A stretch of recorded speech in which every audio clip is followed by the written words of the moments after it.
Ya, assalamualaikum warahmatullahi wabarakatuh. Apa kabar teman-teman ya? Semoga pada sehat semua.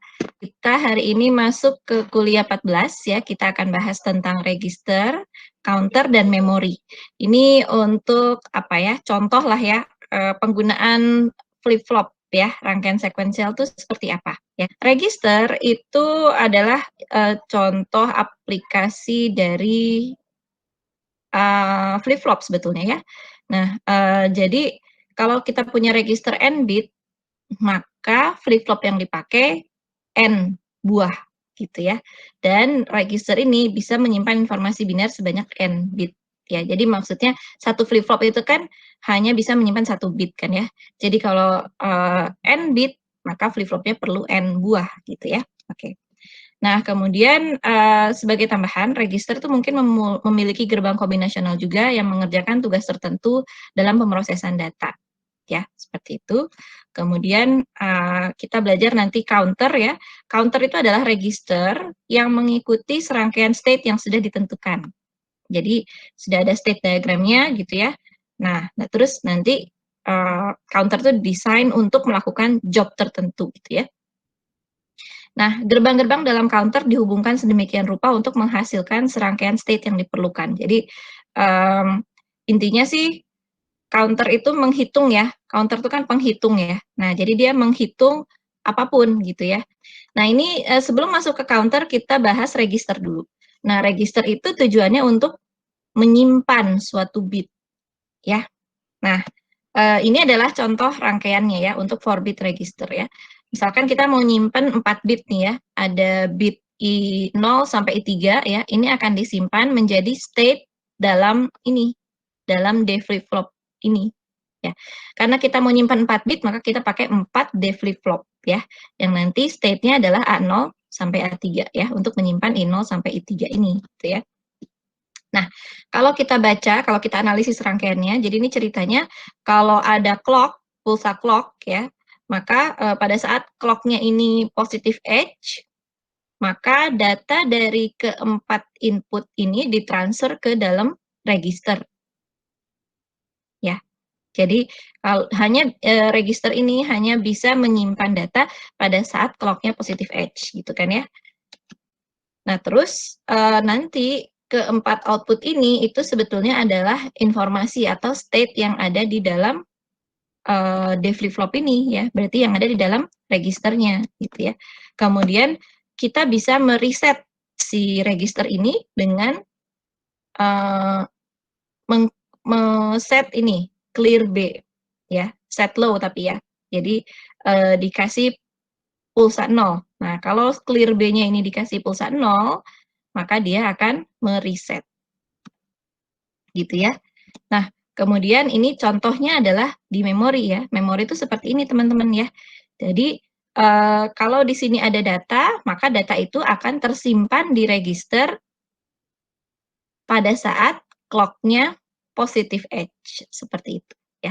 Jadi memori ini hanya bisa diakses pada saat clock-nya positive edge. Ini untuk menghindari adanya beberapa aplikasi yang mengakses memori yang sama dalam waktu yang sama gitu ya, seperti itu. Ada pertanyaan dulu? Belum, Bu. Oke, baik.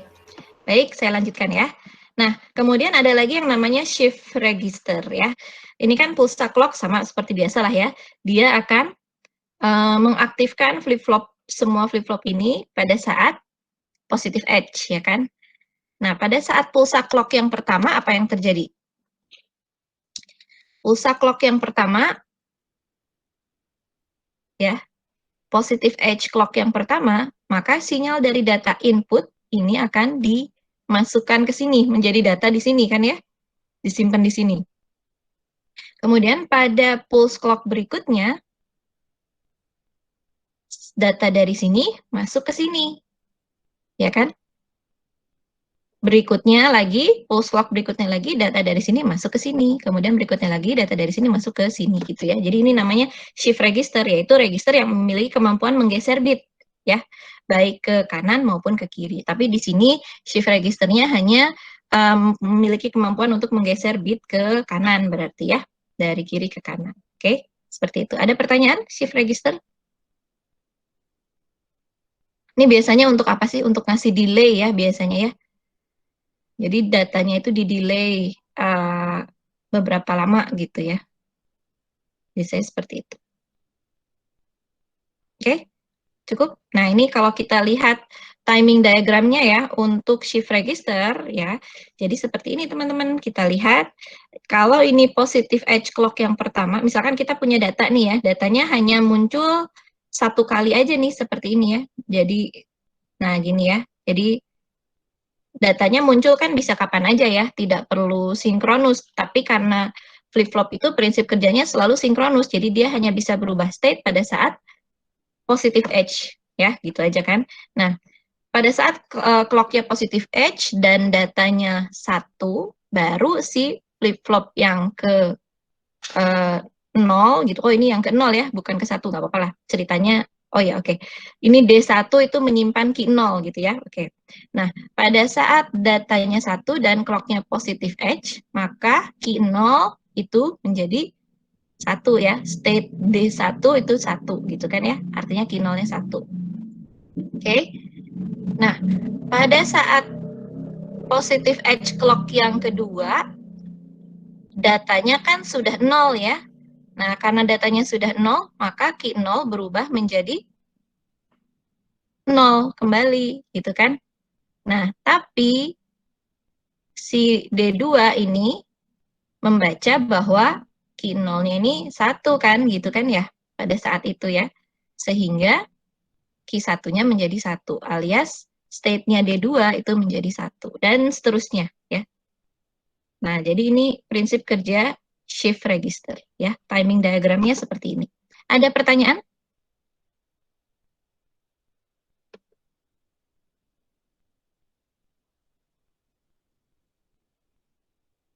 Ada pertanyaan, teman-teman? Bisa diikuti ya? Oke, bisa diikuti. Belum ada, Bu. Belum ada, oke baik. Nah, contoh implementasinya buat apa sih gitu ya? Contoh implementasinya itu untuk contoh ini, serial transfer. Teman-teman udah sering tahu kan ya serial transfer ya, kalau kita mau transfer data dari satu memori ke memori yang lain.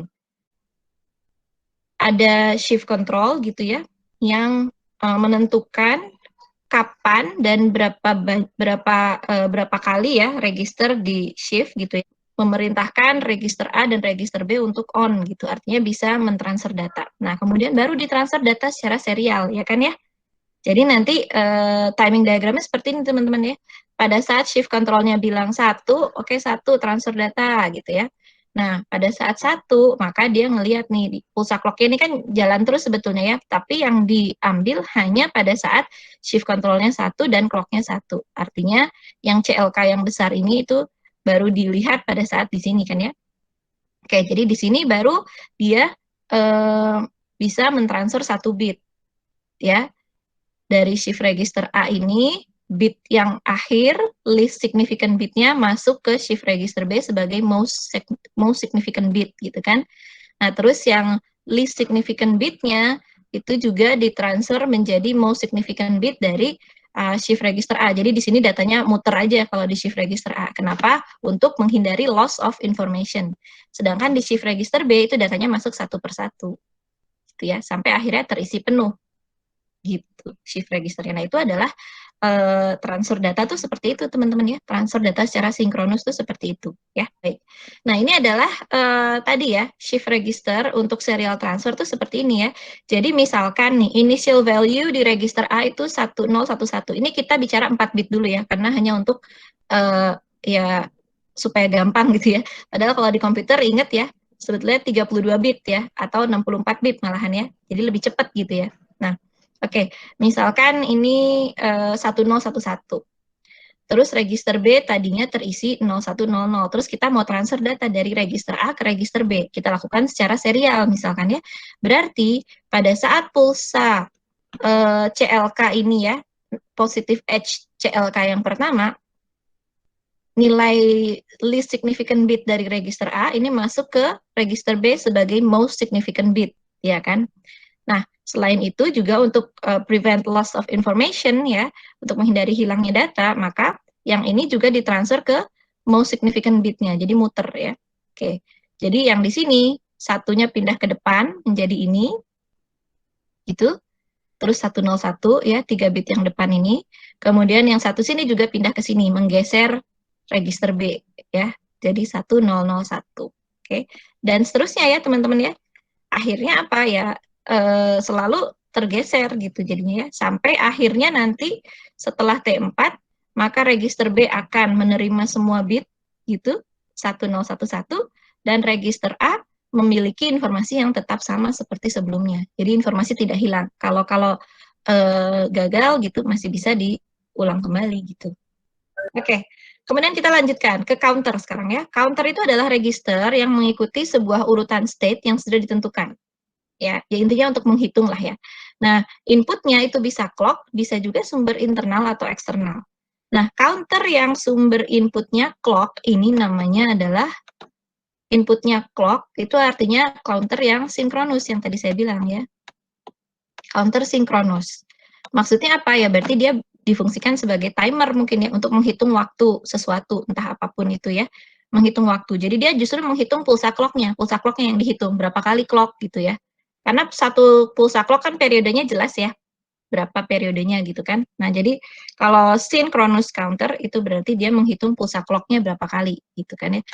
Nah, sedangkan adalah juga yang namanya asynchronous counter yang menghitung dari sumber internal ataupun eksternal. Jadi misalkan si counternya dipakai untuk menghitung berapa kali counter yang lain itu mengirimkan flag misalkan ya, bisa juga kan ya. Ya, ini namanya adalah asynchronous counter. Jadi yang dihitung bukan pulsa clock-nya, tapi sumber lain, baik internal maupun eksternal. Ada pertanyaan? Cukup jelas ya? Baik. Nah, tipe pulsa inputnya ini dibedakan juga ya, muncul pada interval waktu yang pasti dan muncul secara acak ya. Jadi kalau yang sumbernya clock ya berarti ini synchronous counter, ini tipe pulsa inputnya begini ya, interval waktunya kan pasti ya, jadi ini biasanya untuk timer, sedangkan kalau yang sumber internal atau eksternal, ini untuk menghitung interrupt, menghitung jumlah error misalkan ya, dan lain sebagainya, ini berarti sumbernya muncul secara acak ya, artinya dia asinkron ya. Ada pertanyaan teman-teman? Cukup jelas ya? Baik. Baik, nah kemudian ya, baik, terima kasih. Nah, ini ada beberapa jenis counter ya. Ada binary counter ya, jadi ini untuk ngitung bilangan biner.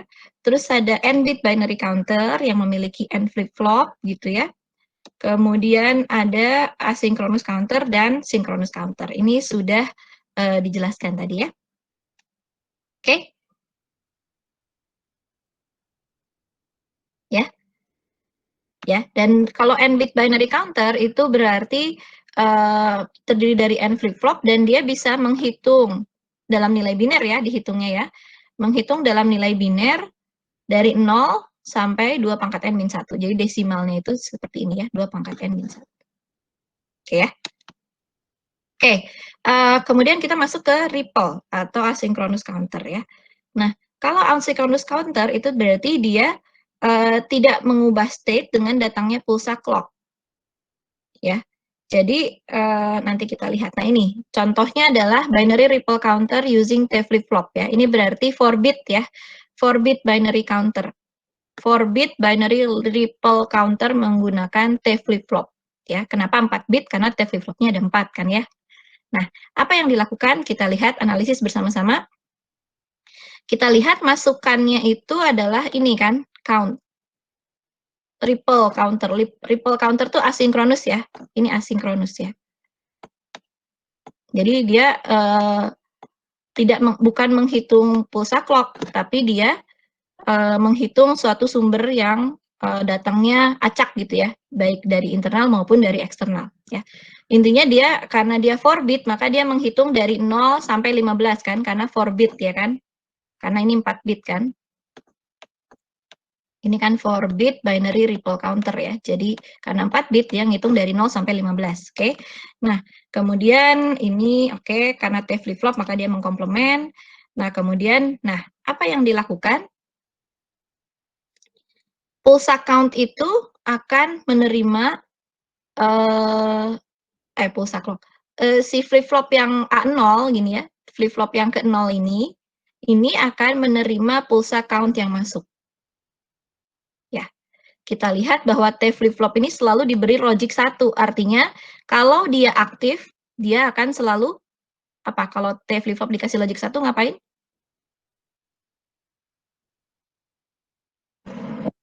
Komplement, betul sekali ya. Jadi, kalau dia aktif, dia akan selalu mengkomplement, itu dulu ya. Nah, kebayang kalau dikasih pulsa count. Misalkan dikasih count 1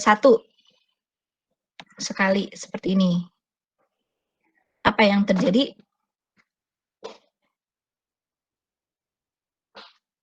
Ini kan apa ini? Negatif edge triggered ya.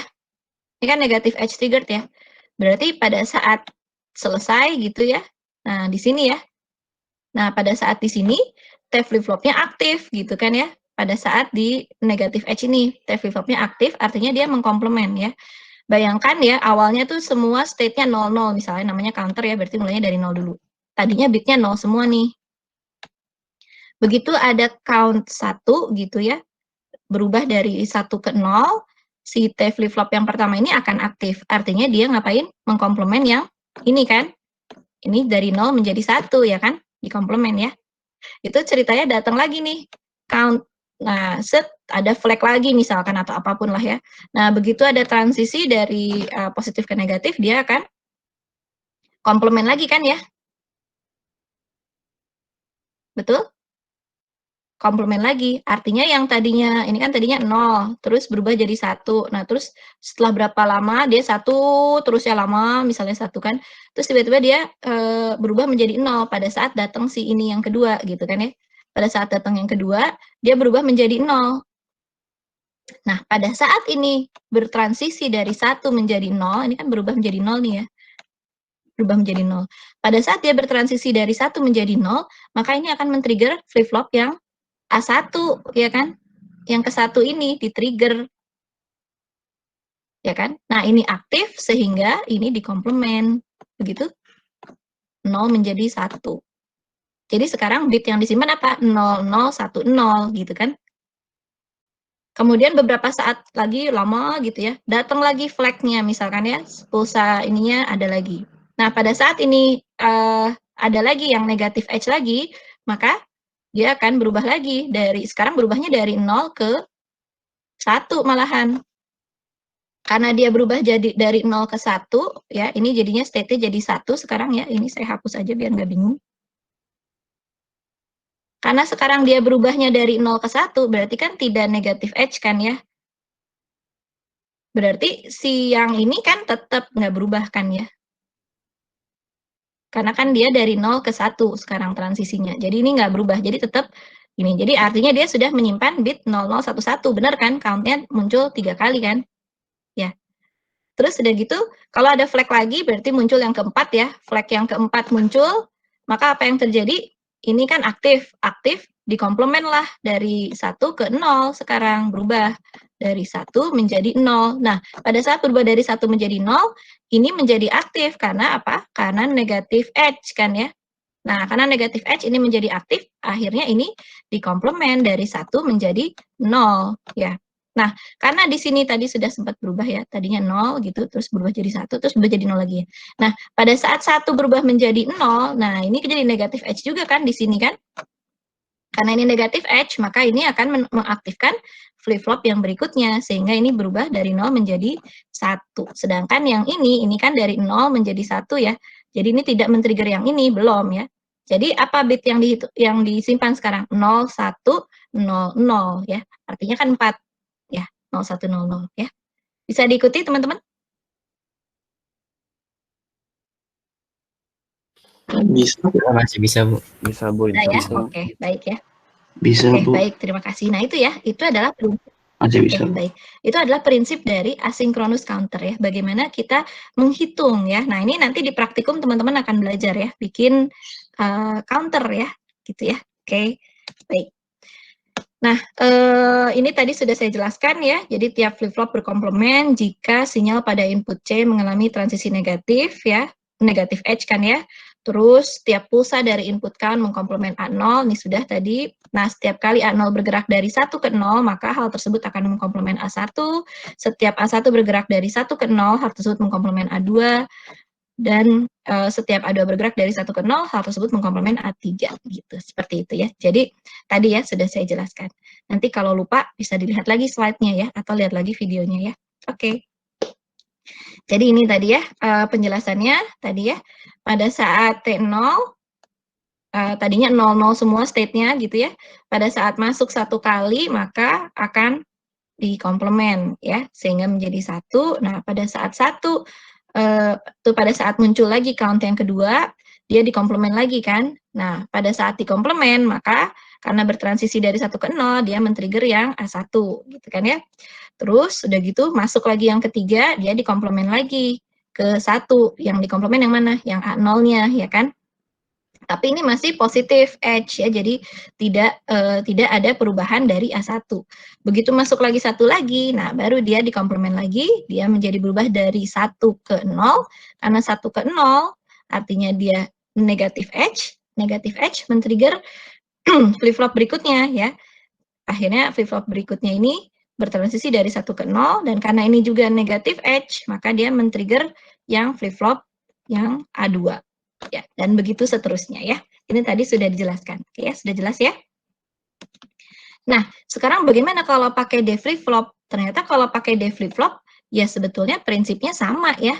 Jadi, ada suatu sinyal count gitu ya, yang men-trigger ya dengan negatif edge ya, jangan lupa ya negatif edge, karena kalau positif edge nanti jadi beda ya, bekerjanya jadi beda, jadi harus negatif edge. Kemudian, D flip-flopnya itu difungsikan sebagai komplement. Ya, jadi D flip-flopnya dihubungkan dengan Q aksen. Ini kan Q aksen di sini ya. Q aksen ini dijadikan masukan ke datanya. Jadi sebetulnya D flip-flop difungsikan sebagai flip-flop komplement ya, sama seperti T flip-flop sebenarnya ya. Cuma keuntungannya apa? D flip-flop ini kan rangkaian logikanya lebih sederhana dari T flip-flop ya. Kalau teman-teman review lagi pertemuan kita yang ke berapa ya?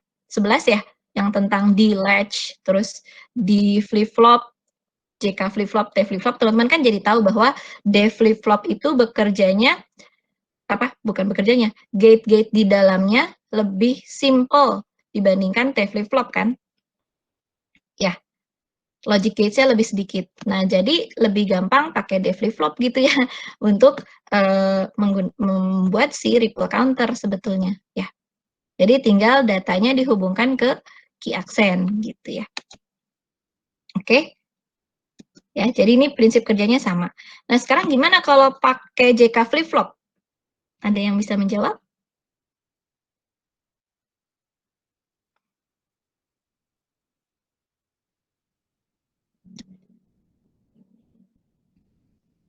Gimana kalau pakai JK flip-flop? Bisa nggak?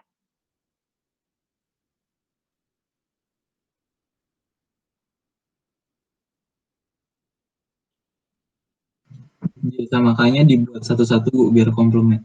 Betul sekali ya. Jadi biar komplement, J sama K-nya dihubungkan ke logic 1 ya. Betul sekali ya.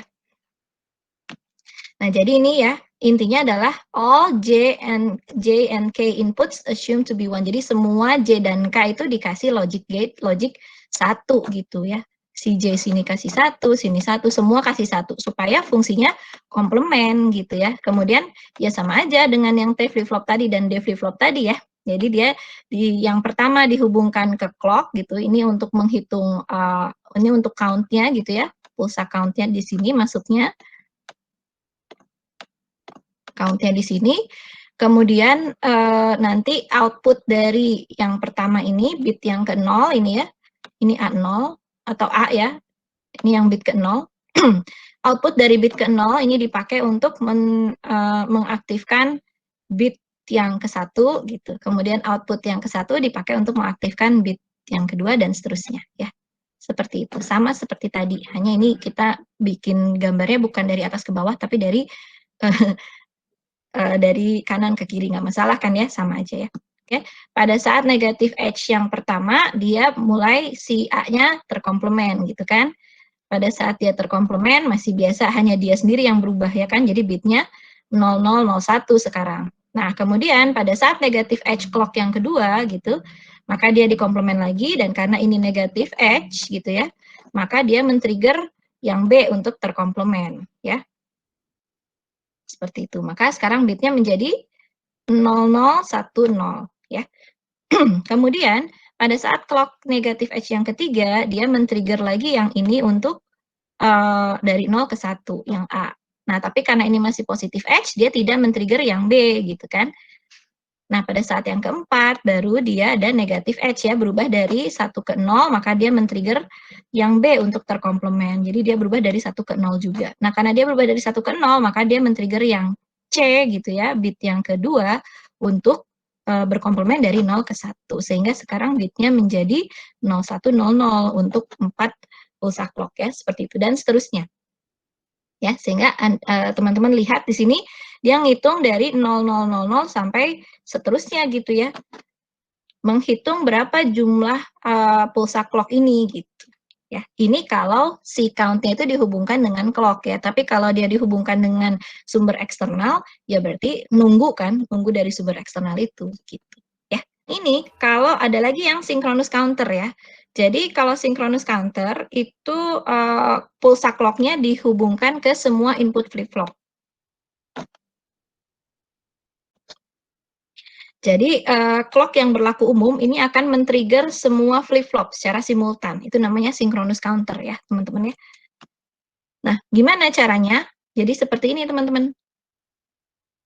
Jadi clock-nya ini dihubungin ke semua flip-flop secara simultan. Jadi flip-flop ini akan berubah pada saat yang bersamaan gitu. Dia nggak harus nunggu dari flip-flop sebelumnya inputnya. Jadi yang men-trigger flip-flop, semua flip-flop aktif itu adalah clock-nya. Yang men-trigger semua flip-flop aktif itu adalah clock-nya. Kalau tadi kan dia asinkronus, artinya dia menunggu input dari input dari clock sebelumnya gitu kan ya. Nah, ini tergantung clock sebelumnya seperti apa. Makanya dia bisa dipakai untuk timer, bisa juga dipakai untuk menghitung sumber dari eksternal. Ya.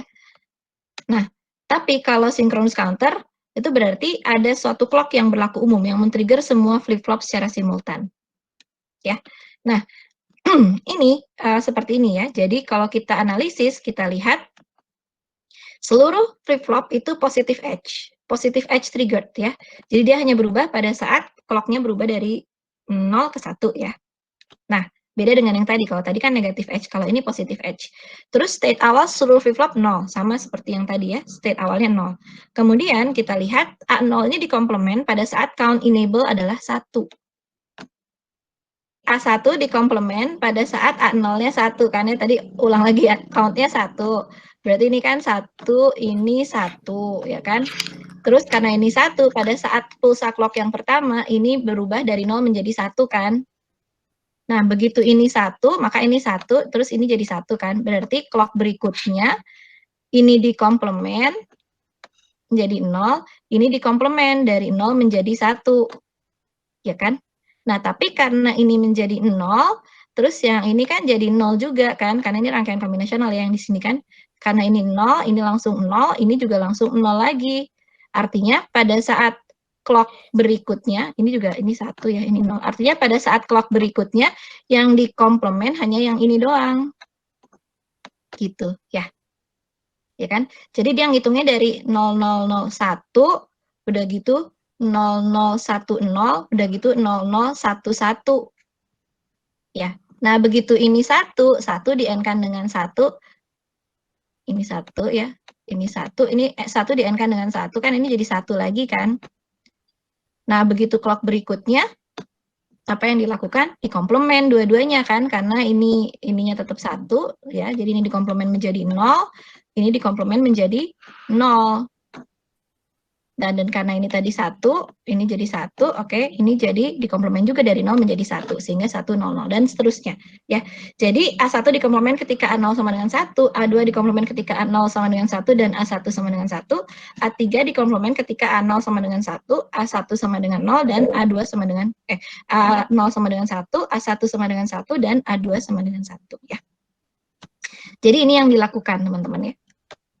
Jadi kita lihat bahwa si flip-flopnya itu dikomplement setiap flip-flop yang lainnya itu, flip-flop yang sebelumnya sudah 1 semua, ya. Begitu ya. Sama seperti prinsip counter kan. Ada pertanyaan teman-teman?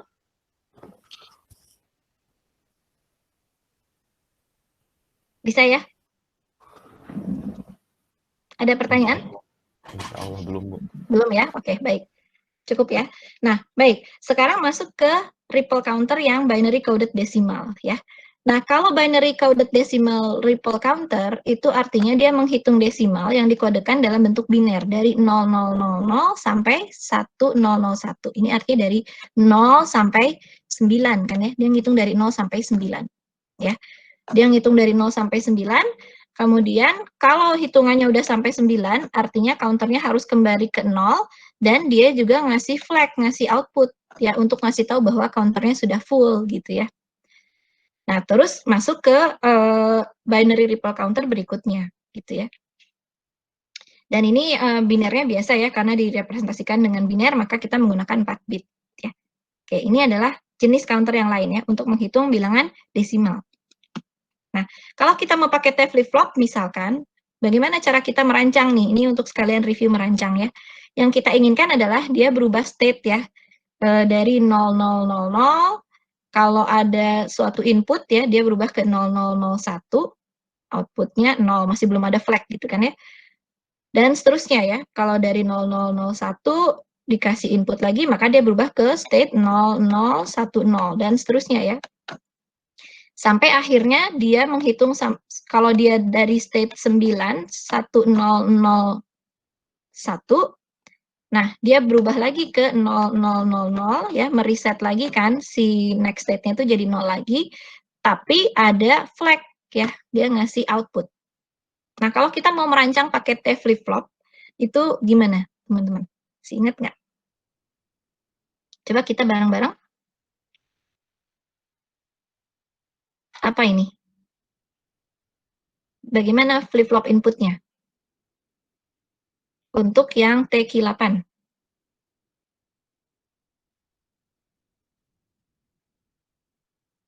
Gimana teman-teman?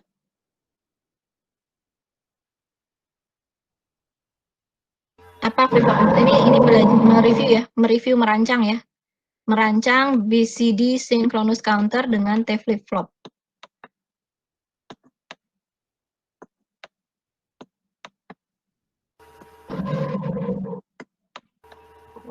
Silakan. Gimana?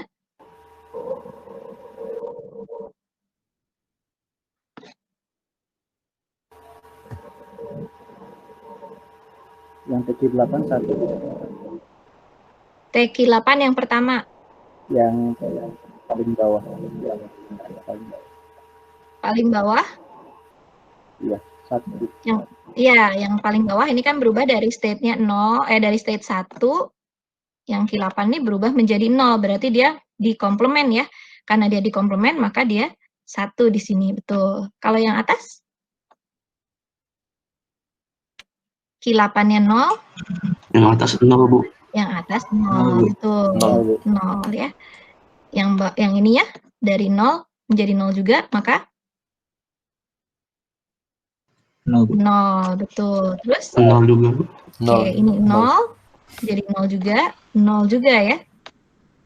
Bisa kan ya teman-teman? Nggak perlu diulang ya? Insya Allah, Bu. Insya Allah bisa ya. Jadi ingat bahwa T flip-flop itu tujuannya... Insya Allah bisa, Bu. Oke, bisa ya. T flip-flop itu untuk komplement ya. Jadi kalau 1 tuh dikomplement, kalau 0 tuh tetap ya. Jadi silahkan dilihat present state dan next state-nya seperti apa. Kalau dia tetap, berarti dikasih nilai 0, karena dia tetap gitu kan ya. Kalau dia beda bitnya 01 atau 10, maka dia dikomplement berarti ya, berarti 1 ya. Oke, bisa ya. Jadi ini yang dikomplement hanya yang ini dan ini. Jadi hanya yang ini yang saya buletin ya. Nah, ini ya. 2 yang ini yang dikomplement, yang lainnya kan sama semua bitnya ya. Nah, berarti yang 1 hanya yang ini dan ini doang ya, yang dikomplement. Oke. Sekarang kalau TQ4 seperti ini ya. Yang dikomplement tuh hanya yang mana nih, lihat.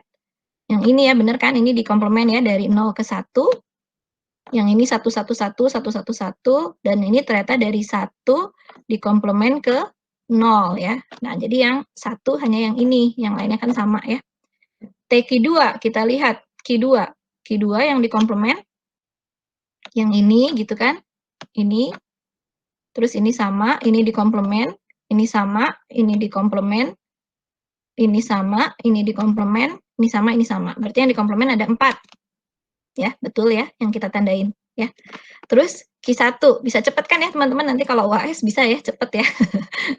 Ini kan komplement, ini komplement, ini komplement, ini komplement, ini komplement, ini semuanya komplement ya teman-teman. Kita lihat di Q1-nya, semua komplement. Karena apa? Karena ya kan dia least significant bit kan.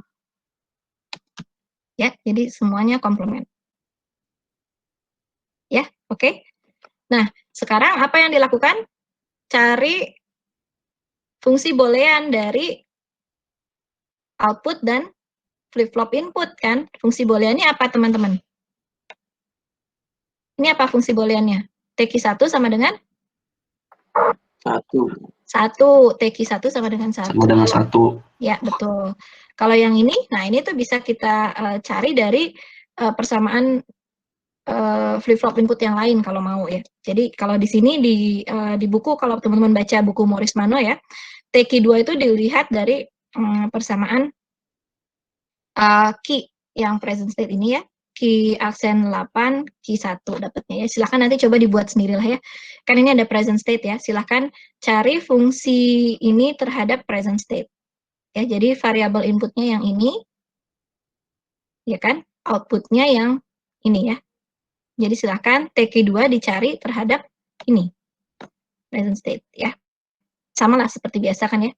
Kemudian TQ4 kalau kita cari terhadap variabel input ini ya, present state, kita dapat bahwa TQ4 adalah Q2, Q1. Kita lihat benar nggak Q2, Q1? Coba TQ4 itu kan cuma 2 yang nilainya 1, yang ini dan ini ya. Q2, Q1. Benar kan? Q2, Q1 itu yang ini. Ya, benar kan ya? Buat ngecek aja ya. Terus TQ2 benar nggak? Q8 aksen Q1.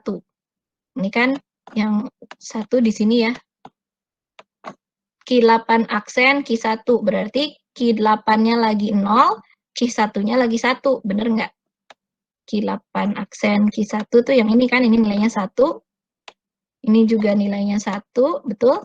Ini juga nilainya 1.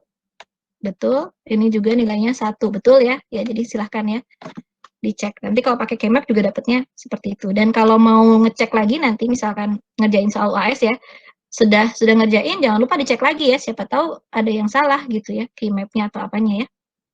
Oke, dan seterusnya. Sedangkan kalau outputnya, nah output juga kita cari terhadap present state kan ya. Jadi yang output kita lihat satunya kan hanya di sini ya. Jadi udah kebayang kalau bikin Kmap kan berarti satunya sendirian, yang lainnya don't care kan ke bawah. Nah silahkan nanti gimana Kmap-nya gitu ya. 1 dan yang lainnya don't care. Biasanya mungkin dia bisa berempat kali ya. Gitu ya. Oh, kayaknya bisa berlapan. Nanti silahkan dibuat Kmap-nya lah ya. Nah, setelah dibuat Kmap-nya akan ketemu bahwa dia ternyata fungsi dari Q8, Q1. Kita lihat di sini ternyata benarnya dia fungsi dari Q8, Q1. Oh iya, jangan lupa pada saat bikin Kmap ya, di bawah-bawahnya don't care ya. Jadi present state-nya ini kan sebenarnya ada sampai 16 kan ya. 0 sampai 16 kan sebetulnya. Cuma karena dia adalah BCD counter, jadi yang dipakai hanya dari 0 sampai 9 ya. Dari 10 sampai 15 itu don't care semua ya, baik outputnya maupun flip-flop inputnya ya. Jadi dibikin don't care sehingga nanti dapat persamaan ini. Oke, setelah dapat persamaan, teman-teman bisa gambar logic diagramnya ya. Oke, ada pertanyaan?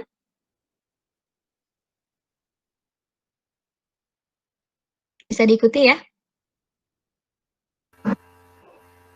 Insya Allah bisa, Bu. Oke, bisa ya. Teman-teman latihan juga nanti ya setelah kuliah ini, silahkan latihan untuk UAS. Ceritanya teman-teman diminta merancang synchronous counter menggunakan D flip-flop yang memiliki urutan state 000, 001, 010, 100, 101, dan 110. Jadi ada 2 state yang tidak dipakai di sini ya. Ini kan ada 3 bit, tapi yang dipakai hanya 6 state ya. Padahal kalau 3 bit kan harusnya 8 state ya yang bisa dikodekan kan ya.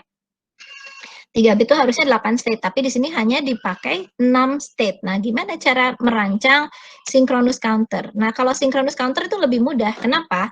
Karena setiap flip-flop itu dikendalikan oleh clock yang sama. Ya, jadi lebih gampang. Nggak perlu kayak gini tadi. Kalau kayak gini kan clock-nya itu yang mengendalikan tiap flip-flop tuh beda-beda ya. Yang satu ini dari key 1 gitu kan, ini dikendalikan oleh key 1 gitu kan. Terus yang ini dikendalikan oleh key 2 gitu kan ya. Ya. Nah, kalau synchronous counter itu berarti semua flip-flopnya itu dikendalikan oleh clock yang sama. Ya. Jadi lebih mudah untuk merancangnya maupun untuk menganalisisnya karena clock-nya sama semua yang yang mengendalikan semua flip-flop gitu ya. Jadi ini silahkan dicoba, kalau yang ini mudah, saya yakin ini mudah ya. Silahkan dicoba ya nanti ya. Jadi ada 2 state yang nggak dipakai, yaitu 011 dan 111. Ya, terus kita bisa, karena ini 2 nggak dipakai, yaitu minterm 3 dan minterm 7 ya, yang nggak dipakai ya, maka kita bisa bilang bahwa minterm 3 dan 7 itu kondisinya don't care ya. Next state-nya don't care ya, output-nya juga don't care. Cuma di sini ceritanya nggak ada output ya, berarti next state-nya itu don't care ya, gitu ya. Oke, ada pertanyaan?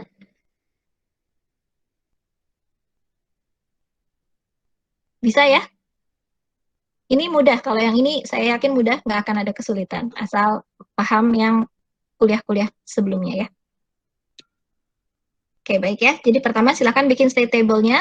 Jangan lupa minterm 3 dan 7 itu diasumsikan sebagai kondisi don't care ya. Oke.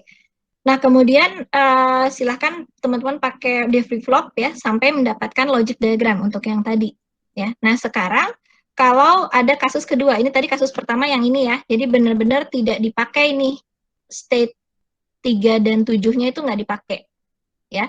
Sampai dapat state table, logic fungsi boolean, ya, untuk div flip-flop, sampai dapat rangkaian logikanya, ya, itu ya. Kemudian yang kedua, silahkan dicoba apabila ada input yang ketiga dan ketujuh, ya, ini ceritanya ada input ketiga dan ketujuh, tapi dia self-correcting. Ya, jadi kalau ada input 011 ini diubah menjadi 100 otomatis. Sedangkan kalau ada input 111 otomatis diubah ke 000. Ini adalah input yang ceritanya counternya itu self-correcting ya. Jadi begitu ada unused state yang ternyata muncul gitu, dia langsung mengoreksi gitu ya. Langsung mengoreksi menjadi state tertentu. Jadi misalkan 111 langsung otomatis diubah ke 000. Kalau muncul 011 otomatis diubah ke 100. Nah, kalau kayak gini gimana ya? Silahkan dicoba nanti ya. Juga di rumah ya. Ini juga mudah ya, karena nggak ada output ya. Dan pakai div flip-flop lagi kan ya. Jadi kan gampang ya untuk menentukannya. Next state-nya itu adalah D-nya kan gitu ya, kalau div flip-flop ya. Nah, oke. Nah, sekarang kalau sudah pakai D flip-flop, bisa juga teman-teman nyoba pakai JK flip-flop dan T flip-flop ya. Ya. Nah, itu silahkan dicoba di rumah untuk persiapan UAS nanti ya. Untuk yang rangkaian sekuensial. Kalau rangkaian kombinasional kan udah pada bisa ya. Nanti UAS juga pasti ada untuk yang rangkaian kombinasional ya, tapi itu kan udah mudah ya, K-map segala macam kan udah hafal. Tinggal yang sekuensial. Rangkaian sekuensial nih yang agak susah ya. Nah, tapi silahkan dipelajari, insya Allah pada bisa lah. Ya. Itu pengantar untuk mata kuliah Orkom. Jadi nanti teman-teman di semester 4 itu akan dapat organisasi dan arsitektur komputer. Ya. Organisasi dan arsitektur komputer. Teman-teman akan belajar mengenai memori. Ya. Memori ini adalah aplikasi dari register. Jadi rangkaian sekuensial yang kita pelajari tadi ya. Nah, ada 2 tipe memori, ada random access memory dan read-only memory. Ya, tujuannya untuk nyimpen ya, teman-teman pasti udah sering, kalau beli komputer kan pasti ada ya spesifikasinya ya, RAM-nya berapa gitu ya, kayak gitu ya. Jadi, ini adalah 2 jenis memori yang ada di digital system. Ya. Kalau random access memory itu berarti memori yang bisa diakses kapan saja. Ya. Biasanya dia punya key address lines ya. Sedangkan kalau komputer itu biasanya pakai multiple of 8 bit yang kita bilang byte. Ya. Multiple of 8 bit. 1 byte. 1 byte itu kan 8 bit ya. Nah, sekarang biasanya kita pakai word-nya 32 bit atau sudah ada juga yang word-nya 64 bit ya. Word itu group of ones and zeros, biner lah ya, angka-angka biner yang merepresentasikan nomor, karakter, instruksi atau lainnya ya. Jadi satu word itu anggaplah satu kata. Word itu kan kata ya. Nah, kata dalam komputer sekarang biasanya 32 bit atau 64 bit gitu ya. Nah, sedangkan kalau memory unit itu juga biasanya dia nyimpen satu memory unit itu menyimpan satu word biasanya. Ya, seperti itu. Ya. Jadi satu memory unit, satu register gitu. Kalau tadi kita kan belajarnya 4 bit aja kan registernya ya, padahal aslinya tergantung word-nya ya. Jadi kalau misalnya kita pakai 32 bit word gitu, ya berarti satu memori itu nyimpennya 32 bit gitu ya, bukan lagi 4 bit gitu. Kalau yang pakai 64 bit ya berarti satu memori itu nyimpen 64 bit gitu loh ya. Kayak gitu. Dan satu memori unit itu dikasih satu address. Jadi misalkan dia nyimpen 32 bit, 32 bit ini disimpan di address mana gitu ya. Dan ingat address itu pakai apa? Pakai encoder kan ya.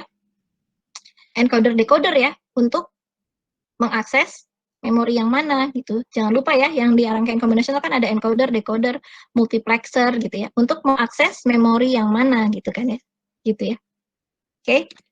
Nah, random access memory itu yang bisa diakses kapan saja dan dia dialamati gitu ya dengan binary juga ya, pakai encoder decoder nih ya untuk alamatnya. Ya. Jadi misalkan kita punya 1024 memori gitu dan masing-masing memori bisa menyimpan 16 bit word misalkan ya. Jadi ini satu wordnya 16 bit gitu, dan memorinya itu ada 1024 di dalam komputer kita. Nah, biasanya di RAM kita berapa, teman-teman, RAM kita ukurannya? Misalkan 1 giga RAM. Berarti apa yang ada? 1 giga RAM. Gimana nih? 1 giga RAM. Terus kita bilangnya 32 bit. Nah, itu gimana?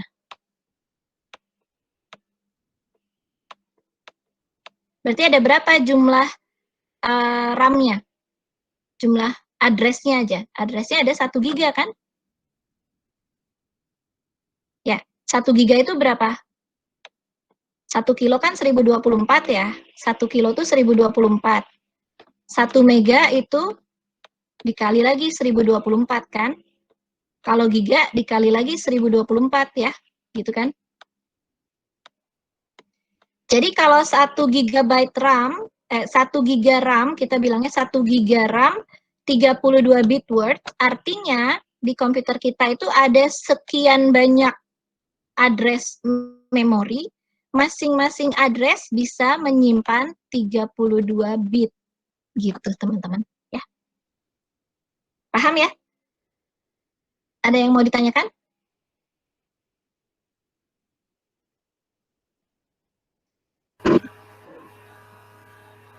Belum, Bu. Ya, oke. Bisa ya? Oke. Ya, seperti itu ya. Oke, ada yang nanti teman-teman akan belajar ya, static RAM, dynamic RAM gitu ya. Nanti silahkan dibaca sendiri. Dan ada juga yang read-only memory. Ini tipe yang kedua. Read-only memory itu ada yang nggak bisa diubah-ubah isinya ya. Jadi ini adalah memory device di dalam komputer atau di sistem apapun gitu ya. Dan dia menyimpan suatu binary information yang fix, nggak bisa diubah-ubah lagi. Jadi biasanya dipakai untuk nyimpen OS misalnya, operating system kan nggak bisa diubah-ubah kan ya, gitu kan ya. Ya. Atau untuk BIOS-nya, untuk nyalain komputer itu kan ada suatu program kecil yang dinyalakan dan nggak boleh berubah kan ya, kalau nggak nanti komputernya nggak bisa nyala. Nah itu disimpannya di di read only memory. bukan di random access memory. Kalau random access memory kan bisa diakses kapan aja ya. Kalau read only memory itu berarti dia menyimpan sesuatu yang fix yang nggak bisa diubah lagi. Karena kalau diubah lagi komputernya rusak gitu ya. Dan read only memory itu nggak punya input data ya, karena tidak punya write operation ya, nggak bisa diubah-ubah gitu ya. Terus ada lagi yang erasable programmable read only memory gitu ya, dan lain sebagainya ya. Nah, EPROM itu biasanya memori yang kontennya disimpan sampai diekspos ke ultraviolet light. Jadi cara ngehapusnya itu dia harus disinari dengan ultraviolet misalkan, seperti itu ya, dan lain sebagainya. Contohnya CD gitu ya. CD ada kan yang dulu ya, CD yang kayak gitu ya, yang apa namanya? Ya CD yang bulat itu kan ya. Nah, itu ya, itu namanya EPROM atau PROM ya. Jadi perlu burnernya untuk menghapus dan mengganti isinya ya. Dan lain sebagainya ya. Silahkan teman-teman nanti baca gitu ya. Kemudian ada lagi volatil, non volatil gitu ya. Non volatil itu yang menyimpan memorinya bahkan saat powernya dimatikan ya. Itu kalau non volatil ya. Sedangkan kalau random access memory itu volatil. Kenapa? Karena kalau powernya dimatikan dia lost information-nya gitu kan. RAM itu kan dijalankan pada saat programnya berjalan kan, aplikasinya berjalan. Kalau aplikasi sudah tidak berjalan ya udah dia akan dilepas gitu kan, semua informasinya hilang terus dimasukkan ke non volatile memory. Ya, jadi di komputer kita itu ada hard disk. Hard disk itu non volatile memory. Jadi walaupun powernya dimatikan, dia tetap menyimpan data. Itu hard disk, ya. Tapi kalau pada saat programnya berjalan kan kita harus main-main data ya, pakai register segala macam. Nah, itu adanya di RAM. Jadi data-data di hard disk bisa diambil ke RAM pada saat diperlukan saja gitu. Nanti kalau udah nggak diperlukan ya udah hilang data yang di RAM-nya gitu ya, dan dia akan dimulai lagi pada saat aplikasi berjalan gitu ya. Itu nanti di Orkom teman-teman belajar. Oke, itu sedikit pengantar dari Orkom. Nanti bukunya adalah Computer Organization and Architecture ya untuk Orkom. Semoga teman-teman sukses ya nanti belajar untuk Orkom. Masih nyambung-nyambung sedikit dengan Radik. Nah, intinya untuk UAS Radik kita sampai counter saja ya, register dan counter saja. Memori tidak masuk karena itu nanti pengantar untuk Orkom sebetulnya ya. Baik, ada pertanyaan dulu teman-teman?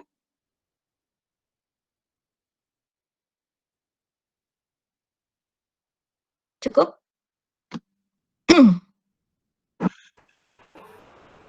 Cukup, baik. Terima kasih banyak teman-teman atas partisipasinya. Mohon maaf saya agak kurang enak badan nih ya, jadi dari tadi berdeham-deham terus gitu.